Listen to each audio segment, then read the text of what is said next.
Ya, ini buku 27 ilmu catur sudah selesai dicetak tanggal 27 Februari ya. Bagi yang belum punya silahkan merapat sebelum kehabisan. Halo YouTube, kembali lagi di channel FZ Catur. Dan kali ini tak terasa kita sudah sampai di bab yang ke-14, yaitu permainan gajah baik dan gajah buruk. Nah, tentunya kalian akan bisa menilai. Kali ini kita akan mempelajari apabila kita memegang sama-sama gajah dan mungkin warnanya juga sama di babak permainan akhir. Maka dari itu, teman-teman yang baru bergabung jangan lupa like, komen, dan subscribe dulu channel FZ Catur. Semoga ilmu pengetahuan dari catur kalian bisa semakin maju. Oke kawan, langsung saja kita simak penjelasannya melalui papan analisa di lichess.com. Oke kawan, kali ini kita akan belajar tentang permainan gajah baik dan gajah buruk. Nah, di sini tentunya kita akan memakai gajah saja ya. Nah, kita akan pakai gajah saja. Jadi kita buang yang bukan gajah. Nah, seperti yang kita ketahui, apabila kita hanya bermain gajah seperti ini, nah ini bisa dikatakan permainan seimbang.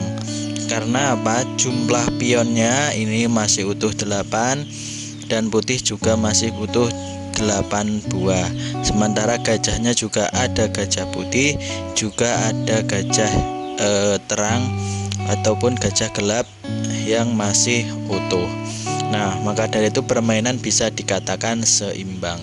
Akan tetapi berbeda hal dalam posisi buah catur. Nah, dalam posisi ini nanti bisa kita rubah dan nanti hasil akhirnya juga akan berubah. Nah, kita pakai satu gajah dulu ya kawan. Misalnya ini gajah terang, ini juga gajah terang. Nah, di sini seperti ini kasusnya ya kawan. Nah, gajah putih di sini. Nah, ini misalnya pionnya ya sangat utuh.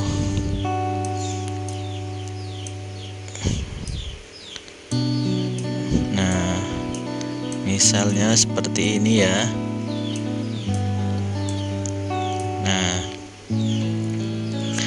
Nah, kalau seperti ini, nah misalnya seperti ini, nah ini bisa dikatakan gajah putih di sini lebih unggul. Nah, mengapa lebih unggul? Nah, karena di sini target putih ini sangatlah banyak ya. Ini putih bisa memakan sini. Oke, maaf ini kita kasih raja ya untuk membantu. Ya di sini. Nah, ini putih sangat enak sekali, bisa memakan di mana saja, sini bisa, nanti dia ke sini misalnya makan ini juga bisa, makan di sini makan ini juga bisa, di sini makan ini juga bisa. Tetapi kita lihat gajah putih yang ada di buah hitam. Nah, di sini dia tidak bisa melangkah kemanapun ya kawan. Nah, jadi dia tidak bisa memakan apapun ya. Nah, dia tidak bisa memakan apapun, hanya bisa melindungi buah-buahnya sendiri. Nah, di sini bisa dikatakan yang hitam ini gajah yang buruk dan yang putih ini gajah yang baik. Nah, karena dia masih punya target banyak dan bisa melangkah menyesuaikan dengan permainan. Nah, kita contohkan seperti ini. Nah, di sini gajahnya berada di sini misalnya. Nah, gajah putih di sini, nah ini kan tidak bisa mengancam. Nah, di sini dia bisa memakan ini. Nah, misalnya ini dimakan oleh raja, dia bisa lanjut promosi. Nah, ini tidak bisa mengejar. Nah, ini bisa promosi menjadi menteri. Nah, itu yang dinamakan gajah baik dan gajah buruk. Maka dari itu, kawan, apabila kalian memiliki gajah Nah, ini harus diusahakan untuk membentuk suatu gajah yang kuat. Bagaimana gajah yang kuat itu? Diusahakan yang sesuai dengan targetnya. Nah, misalnya kalian memiliki gajah putih di sini ya. Nah, gajah di petak terang ini, gajah hitam tidak terang. Maka dari itu kalian harus bisa mengubah susunannya agar dia memiliki target-target dalam permainan tertutup seperti ini. Nah, misalnya seperti ini kawan. Nah, misalnya seperti ini. Nah, ini kan otomatis putih. Nah, ini sekarang gantian yang hitam yang kuat. Nah, karena bisa menguasai beberapa peta, punya banyak target seperti ini. Nah, ini yang namanya gajah baik dan gajah buruk. Nah, jadi secara susunan bidak atau jumlah bidak ini masih berimbang. Akan tetapi secara posisi dan secara teori, nah ini yang hitam ini lebih unggul karena memiliki banyak target dan juga banyak sekali yang bisa didapatkan di sini ya. Bisa lanjut kemanapun yang dia suka ya. Nah, ini kawan. Jadi untuk teman-teman diusahakan ketika buah dari materinya sudah berimbang, kita kuasai dari macam-macam teori gajah baik dan gajah buruk.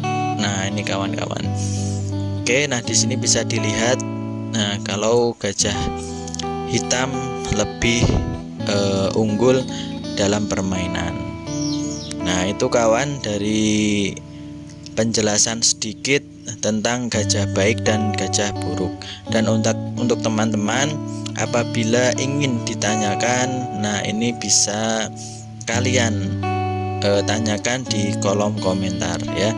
Tidak usah ragu-ragu, kita saling belajar. Semoga ilmu dari pengetahuan catur kita semakin bertambah. Oke kawan, mungkin cukup sekian dari penjelasan di channel ini. Nanti kita akan kembali lagi di bab yang ke-15 tentang permainan kuda baik dan kuda yang buruk. Nah, itu kawan. Jadi saya cukupkan sekian. Apabila ada kesalahan penyampaian mohon dimaafkan. Gen Unah Sumus. Kita semua satu keluarga dalam catur. Mantap, selamat belajar bermain catur.